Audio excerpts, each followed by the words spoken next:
ये 32 सेवा अपराध हैं, इनसे बचना चाहिए। पहला है सवारी पे चढ़ करके भगवान के दर्शन करने जाना।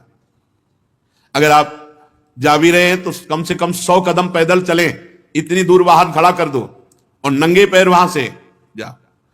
खड़ाऊं या पादुका पहनकर भगवान के मंदिर में दर्शन के लिए जाना यह अपराध है। हमें तो यही प्रार्थना करनी है कि सीढ़ियों के नीचे तो उतार दो जूता चप्पल। कुछ लोग तो ऐसे हैं कि टोके ना तो जूता चप्पल पहन के ही दर्शन कर ले, इतने सुकुमार तत्व हैं। कई ऐसे भगवान के मंदिर में सवारी में चढ़ करके जाना या खड़ाऊं पादुका पहन करके जाना, यह निषेध है, यह अपराध है। दूसरा, रथ यात्रा, जन्माष्टमी, राधाष्टमी, रामनवमी, अगर आप नहीं कर सकते, आप में सामर्थ्य नहीं, तो जहां उत्सव हो रहा हो वहां सम्मिलित हो जाना चाहिए। ये भागवतिक महान उत्सव हैं भगवान के प्रादुर्भाव के, उनमें सम्मिलित हो जाना चाहिए। अगर ऐसा नहीं तो यह भी अपराध के अंतर्गत आता है। तीसरा, भगवान के श्री विग्रह के दर्शन हुए पर आपने प्रणाम नहीं किया। जैसे ऐसे जहां हो इतना जरूर करो, चाहे जिस भगवान के हो, इसमें अनन्यता नहीं है। जैसे परिक्रमा लगाते थे, हनुमान जी की आरती हो रही, जय राधा वल्लभ लाल की, 1 मिनट रुके, उनकी आरती हो रही, महाभागवत है, सब संतों को प्रणाम करते हो, हनुमान जी को प्रणाम नहीं करोगे? हनुमान जी महाभागवत, उनको प्रणाम करने में तुम्हारी निष्ठा बदल जाएगी क्या? जय राधा वल्लभ लाल की आरती हो रही, उसी में दर्शन मेरे प्रभु इस रूप में विराजमान। जो भी देवालय, जो भी मंदिर, अगर हमारी दृष्टि में गए तो ऐसे प्रणाम, उनसे बढ़कर थोड़ी हो। सब में हमारे प्रभु सर्वान वस्तुतया निरीक्ष परम स्वाराध्य बुद्धिर्मम। प्रभु के श्री मूर्ति के दर्शन करके प्रणाम न करना या जूठे मुंह अपवित्र अवस्था में प्रभु के दर्शन करने जाना। पवित्रता अगर नहीं रहेगी ना तो बुद्धि भ्रष्ट होती रहेगी, पक्का समझ लो। पवित्रता की बहुत जरूरत है। आजकल प्राय पवित्रता का ज्ञान नहीं रखते हैं। अशुचि अवस्था में दर्शन करना। अगला, एक हाथ से प्रणाम करना भगवान को। जैसे श्री विग्रह भगवान का है, भगवान और संतों गुरुजनों के सामने तो ऐसे, हमको तो ऐसे ऐसे ठीक है। ये राजकीय विभाग में चलता है, भगवत विभाग में ऐसे चलता है। कर जोड़ करके भगवान को, गुरुदेव को, संतों को ऐसे हाथ जोड़कर, एक हाथ से भगवान को ऐसे नहीं किया जाता, प्रभु को ऐसे नहीं किया जाता।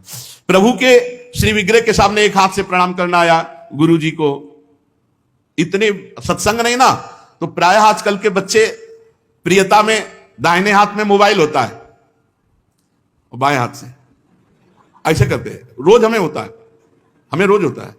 और बाएं हाथ से जानते हो किसको किया जाता है? शत्रु को। जब किसी राजा के यहाँ संधि कराने या गुप्तचर या दूत ऐसे, तो अब उस राजा को तो करना ही पड़ेगा, तो बाएं हाथ से करता था।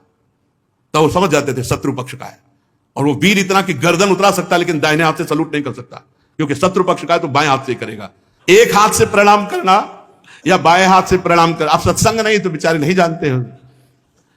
राधा राधा नहीं बोलेंगे, राधा राधा बोलो, तुम्हारी वाणी पवित्र, तुम्हारा जीवन पवित्र। हमें बहुत सुख मिलता है जब कोई रास्ते में जैसे राधा राधा तो हम खड़े हो जाते हैं। राधा राधा राधा, आपका भी मंगल, हमारे कानों का भी मंगल, और हमारा हृदय गर्व में भरता है, मेरी महारानी जी का नाम लिया जा रहा है। परिक्रमा करते समय प्रभु के श्री विग्रह के सामने आकर के ना रुक करके प्रणाम करना और ऐसे घूमते रहना, यह भी अपराध है। परिक्रमा तो एक परिक्रमा की, सामने आए प्रणाम किया, फिर दूसरी की, फिर सामने आए प्रणाम किया। 4 परिक्रमा अपने प्रभु की होती है, हरिप्रियाजू की 4 परिक्रमा। और प्रभु के श्री विग्रह के सामने पैर पसार करके बैठना है। प्राय जिनको सत्संग नहीं मिला वैसा, राधा वल्लभ जी में जैसे वो बारंडा है ना सामने, चौकस ऐसे ऐसे बैठ के पैर ऐसे, अपराध है। प्रभु के सामने पैर लंबे करके या ऐसे पैर घुटनों में बांध करके बैठना। प्रभु के श्री विग्रह के सामने दोनों घुटनों को ऊंचा करके, उनको हाथ से लपेट करके, प्रभु के श्री विग्रह के सामने ऐसे ऐसे नहीं, या तो हाथ जोड़े खड़े रहो या ऐसे हाथ नीचे कर लो। मतलब एक सौम्य मुद्रा होनी चाहिए। यदि वहां खड़े हो, वैसे उचित तो यह कि जितनी देर खड़े रहो, हाथ जोड़े खड़े रहो प्रभु के सामने। पर जिनको सत्संग नहीं मिला, जिनको ज्ञान नहीं, तो प्राय वो ऐसे खड़े होते हैं प्रभु के सामने। और प्रभु के सामने बैठ करके सोना, यह अपराध है, इसमें पाप लगता है, मलिनता हो। जैसे सत्संग में सोना, प्रभु के सामने बैठे हुए सोना, या स्वाध्याय करते हुए, भगवान के श्री विग्रह के सामने पाना। जैसे चरणामृत मिले तो साइड में होके, प्रसाद मिले तो साइड में होके, ऐसे नहीं वहीं सामने ही, प्रभु के सामने नहीं। भगवान के श्री विग्रह के सामने झूठ बोलना, बात ही मत करो, मंदिर में बात मत करो, गलती हो जाएगी। कुछ भी अगर जरा भी झूठ निकला तो वज्र की लीक हो जाएगा, भोगना पड़ेगा। मौन रहो। जब कोई कहे हमें बात करनी, गेट के बाहर मिलो मंदिर के। अगर थोड़ी चूक भी हो जाएगी तो फिर दर्शन कर लेंगे आके, और इन्हीं के सामने झूठ बोल गए तो फिर क्या होगा। श्री भगवान के सामने जोर से बुलाना किसी को बिल्कुल नहीं। अगर वहां है तो बहुत सावधानी से बात की जाती, धीरे से बात की जाती, वो भी प्रभु संबंधी बात की जाती। भगवान के श्री विग्रह के सामने आपस में कुशल मंगल पूछ रहा, और कैसे हो, प्रभु सामने वहां पूछ रहे और कैसे हो, अपराध बन रहा है। उनसे पूछो कैसे हो, उनसे बात करो प्रभु से, प्रभु के पास आए सही पूछो। बिल्कुल नहीं, सीधे गए, बस आंख में आंख मिलाई, जितनी देर टिके बस आंख बंद की, फिर आंख में आंख मिलाई, नख सिख लो अंग माधुरी, उसका पान करो, चुपचाप बाहर निकल जाओ। दर्शन की एक पद्धति है, एक टाक एकदम देख रहे हैं, लेकिन देखना बाहरी लोग दर्शन नहीं करते, नहीं इधर उधर, वहां प्रभु में नहीं टिकेंगे, नेत्र प्रभु में नहीं टिकेंगे, वो इधर उधर दौड़ भाग करके निकल जाएंगे। आपस में कुशल मंगल बातचीत ये सब नहीं। और प्रभु के श्री विग्रह के सामने किसी को उपदेश करना, किसी को डांटना, किसी को दंड देना, ये सब अपराध के अंतर्गत आता है। प्रभु के श्री विग्रह के सामने किसी को पीड़ा देना, मारपीट करना, कदापि नहीं, बहुत बड़े बड़े अपराधों में। और प्रभु के श्री विग्रह के सामने किसी को आशीर्वाद देना, नहीं, ये भी नहीं। सामने विराजमान है, उन्हीं के आशीर्वाद से सबका आशीर्वाद है। ऐसा नहीं कोई प्रणाम कर रहा है माथे पे हाथ धर, ये सब व्यवहार नहीं। वहां प्रणाम कर, जो प्रणाम करे तुरंत पीठ कर लेनी चाहिए उसकी तरफ, वो प्रणाम उन्हीं को जाए। तो कभी ऐसा प्रणाम न, एकमात्र गुरुदेव। प्रभु के श्री विग्रह के सामने किसी पर अनुग्रह करना यह अपराध है। श्री विग्रह के सामने किसी को साप देना, कठोर वचन बोलना, निष्ठुर वचन बोलना, और प्रभु के श्री विग्रह के सामने कंबल ओढ़ कर जाना, प्रभु के श्री विग्रह के सामने किसी की निंदा करना, प्रभु के श्री विग्रह के सामने किसी की स्तुति प्रणाम बिल्कुल नहीं करना, प्रभु के श्री विग्रह के सामने अश्लील भाषण बोलना, प्रभु के श्री विग्रह के सामने अधोवायु त्यागना। अच्छा, प्रभु को सामर्थ्य रहते हुए गौड़ उपचार के द्वारा भोग लगाना, जैसे अपने तो हलवा और चाय चल रही सुबह, और ठाकुर जी के लिए चिरौरी रखवा दिए, बहुत ही है, टॉफी लपटी भाई उसमें प्लास्टिक में, एक कटोरी में भर के रख दी, पानी रख दी, जमाने की वही रखी, और अपना रोज सुबह शाम दोपहर सब नए नए पदार्थ पा रहे हैं। अपराध लगता है। ये मनोरंजन के लिए श्री विग्रह खरीद के मत ले जाना कोई। श्री विग्रह जाने का मतलब है पूरे के पूरे प्रभु आए हैं, सुबह से लेके शाम तक उनको खवाओ पियाओ, स्नान श्रृंगार सब, ना हो हिम्मत तो छवि खरीद ले, उनके दर्शन करो। श्री विग्रह मत ले जाओ। श्री विग्रह ले जाओ, चाहे गोपाल जी का, चाहे प्रिया प्रीतम जी का, उनकी सेवा करो ऐसे जैसे अपने बच्चे की जाती है। अपना बच्चा अगर नहीं पवाएंगे तो भूखा रहेगा, नहीं स्नान कराएंगे तो वैसे, नहीं शयन कराएंगे तो नहीं शयन करेंगे। बोले हम दर्शन के लिए छवि ले जाओ, श्री विग्रह मत ले जाओ। श्री विग्रह ले जाने का मतलब है कि अष्टयाम सेवा, कम से कम अष्टयाम सेवा में नहीं आप पहुंच पा रहे हैं, पूरी सेवाएं कर पा रहे, तो सुबह मंगला और श्रृंगार और भोग लगा दिया, जाओ। फिर शाम के आए तो आरती कर दी, फिर भोग लगाया, दूध पिलाया, शयन कराया, इतना तो होना ही चाहिए। अब आप तो खाते हैं अच्छे अच्छे पदार्थ, तो ठाकुर जी के आगे प्लास्टिक में लपटी हुई टॉफी रख दी या चिरौरी रख दी। आपकी सामर्थ्य है, सब अच्छे अच्छे कपड़े पोशाक सब पहना सकते हो, ऐसे ठाकुर जी को ऐसे नहीं। आपके पास सामर्थ्य के अनुसार ठाकुर, ओ वैसे तो जी जान से प्यार करो, बहुत कृपाल ठाकुर है, बहुत कृपाल। आपसे बात करने लगेंगे, आपको मना करेंगे, ये नहीं खाना हमें, ये खाना है, ऐसे। अरे आप आसक्ति करके तो देखो, निहाल कर देंगे। और अभी आप यहां पवा, फिर वो आपको अपने यहां ले जाके पवाएंगे, और ऐसा पवाएंगे कि निहाल हो जाओगे।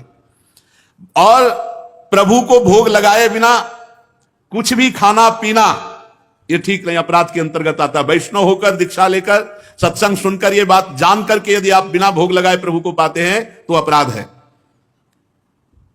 ऋतु में जो फल हो सबसे पहले अपने प्रभु को भोग लगाना चाहिए। इस बात में हमने अपने गुरुदेव भगवान को देखा, बड़ी प्रवीणता। चाहे वो सहतूत हो, चाहे बेर हो, जो ऋतु का फल है वो श्री जी को जरूर पवाएंगे। और पवाने का पहला कि आप चख के देखेंगे, बेर या जो भी पहला चख के देखेंगे, अगर अनुकूल है तो हाथ धोया, आचमन किया, फिर श्री जी को दूसरे फल। नहीं तो ऐसे भोग नहीं लगाते, पहले जैसे कुछ भी बनेगा तो पहले स्वयं चखेंगे फिर भोग लगाएंगे। और ये बाहर नहीं चलेगा, बाहर तो कहते जूठा कर दिया प्रभु को क्या पवाओगे, लेकिन अपने यहां अपने भाव हैं, भावोत्सवेन भजताम रस कामधेनुम। और किसी फल आदि का अच्छा भाग अपने लिए रख दिया और जो स्वाद रहित है वो प्रभु के लिए भोग लगाने के लिए, ऐसा ना करे। और प्रभु के श्री विग्रह के सामने पीठ देकर खड़े होना या पीठ देकर बैठना, जैसे पीछे प्रभु है ऐसे बैठना नहीं, इससे अपराध लगता है। गुरुदेव की अभ्यर्थना ना करना, गुरुदेव से कुशल प्रश्न ना करना, गुरुदेव की स्तुति ना करना, यह अपराध है। अपने मुख से अपनी प्रशंसा करना यह अपराध है। किसी भी देवता की निंदा करना यह अपराध है। भगवत मार्ग में अपने आराध्य देव के सिवा अन्य कोई आश्रय, अन्य कोई बल, अन्य कोई आशा, ये सब कलंक के समान है। यदि हम अन्य आस भरोस अवलंबन छोड़ पाए तो हमें कुछ नहीं करना भगवत प्राप्ति के लिए। सच्ची मानिए, ये अन्य जो स्वीकृति है यही हमको तो भगवत विमुख की है। नहीं, हमारा स्वरूप ही भगवत स्वरूप है। ये पांच भौतिक हमारा स्वरूप थोड़ी है, ये अंतःकरण हमारा स्वरूप थोड़ी है, ये स्वभाव हमारा नहीं है, ये प्रकृति का है। यही अन्य आश्रय हमें भय प्रदान करता है। जब तक भय है तब तक न शुद्ध भक्ति है और न शुद्ध ज्ञान है। ज्ञान हो जाने पर एक ब्रह्म के सिवा कुछ है नहीं तो किससे भय। भक्ति हो जाने पर अपने प्रभु के सिवा कोई है नहीं तो किससे भय। प्रहलाद जी ने नरसिंह भगवान से किंचन मात्र भी कोई भय नहीं माना। सब भयभीत थे, पर प्रहलाद जी नहीं। अपने प्रीतम से क्या भय, चाहे वो सौम्य रूप में हो या घोर रूप में हो या भयावह रूप में हो, है तो मेरे प्रीतम, फिर भय कैसा। तो हमें जो भय, शोक, चिंता, अपने कल्याण की फिक्र, इसका मतलब है अभी भागवतिक बल जागृत नहीं हुआ। अन्य कोई बल है, अन्य कोई आश्रय है, अन्य कोई, अन्य में ये शरीर भी है, अन्य में शरीर की क्रियाएं भी हैं, अन्य में अंतःकरण है, अंतःकरण के संकल्प, निश्चय, चिंतन, स्वीकृति आदि, अन्य में स्वभाव भी है। ये मेरा नहीं है, मेरे तो सिर्फ प्रभु हैं और जो मेरा स्वरूप है वो प्रभुमय ही है। ये बात समझ में आ जाए तो बिल्कुल विश्राम है, अभी विश्राम है। भगवत प्राप्ति के लिए जो क्रियाओं का आदेश दिया गया है शास्त्रों में, वो निष्क्रिय आप हैं ये अनुभव करने के लिए, ना कि क्रियाओं से भगवत प्राप्ति होती है। आपका स्वरूप निष्क्रिय है, आप निरंजन है, माया रहित है, यही अनुभव कराने के लिए सत्क्रियाएं की जाती हैं।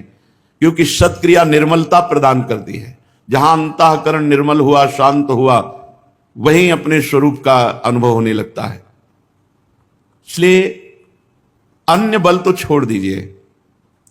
बस ये समझना है, अन्य बल का मतलब किसी व्यक्ति, वस्तु, स्थान का नहीं, शरीर का भी नहीं, अपनी क्रियाओं का भी नहीं, अपनी सोच का भी नहीं। ये बात अगर समझ में आ रही हो तो बहुत शुद्ध शरणागति अभी हो जाए। हमारी क्रियाओं का क्या बल, कभी सत्क्रिया होती, कभी असत क्रिया।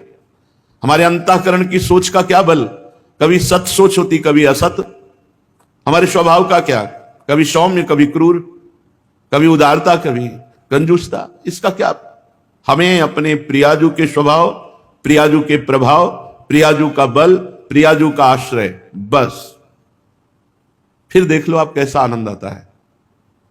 अभी ऊपर हम साधुकों से कह रहे थे, प्रभु दिमाग को पकड़ लेते हैं, प्रभु अंतःकरण पर अधिकार कर लेते हैं, अपना अस्तित्व ही खत्म। कैसा अनुभव आनंद का होता होगा जब अहम का पूर्ण विसर्जन भगवान के चरणों में हो गया, प्रिया प्रीतम के चरणों में हो गया। ये बात समझिए, भगवत प्राप्ति बहुत सहज, सरल, अनायास, बिना प्रयास के अनुभव में आने वाली वस्तु है। हमारे को लगता है हम बहुत प्रयास करके भगवत प्राप्ति कर लेंगे तो उसमें हमारा शारीरिक बल, बौद्धिक बल, क्रिया बल, इनकी पहुंच नहीं है परमात्मा तक। इनकी पहुंच, ये सब असत है। असत से की हुई क्रियाएं ये सत परमात्मा में प्रतिष्ठित नहीं कर सकती। तो इनसे उदासीन नहीं होना, ये करना है, पर बल प्रियाजू का। हमारा जितना भी मंगल होगा वो हमारे आराध्य देव से होगा। शरीर बिना क्रिया के नहीं रह सकता, इसलिए सत्क्रियाएं कर रहे हैं। इनका कोई हमें फल या इनकी कोई फलवृत्ति की आकांक्षा ऐसी नहीं है। श्रीपाद प्रबोधानंद जी महाराज इसी भाव को लेके कह रहे हैं, हरि भक्ति महम न कामये मम मुक्ति ही प्रतिभाति सुक्तिवत नयने न निपीय राधिका रति कुंजई रति मंजुलम बनम। बहुत समझने वाली बात है। मुझे हरि भक्ति की भी कामना नहीं, हरि भक्ति महम न कामये, मुझे भगवान की भक्ति की भी कामना नहीं। मम मुक्ति ही प्रतिभाति सुक्तिवत, मुझे मोक्ष तो सीपी की तरह दिखाई दे रहा है, कुछ नहीं है, कोई सुख नहीं है। लो